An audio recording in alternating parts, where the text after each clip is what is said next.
Los que sembraban fresa regresaron a sembrar más fresa y trabajar en la fresa.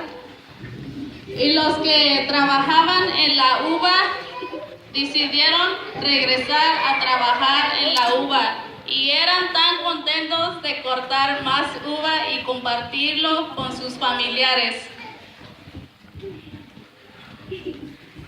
Y los que tenían negocio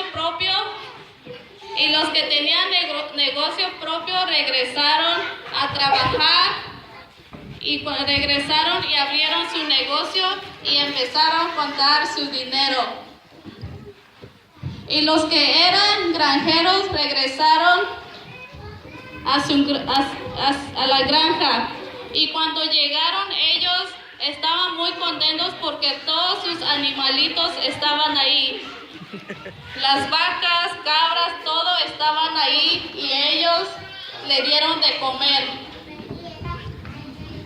Y los que vendían panes regresaron a vender más y más pan y después mucha gente volvió a comprar más pan.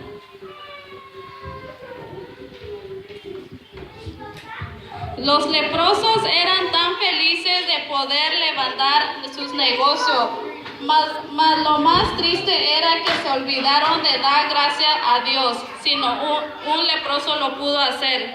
Ellos se preocuparon más en su negocio y levantarlo más allá. Esta historia se encuentra en el libro de Lucas.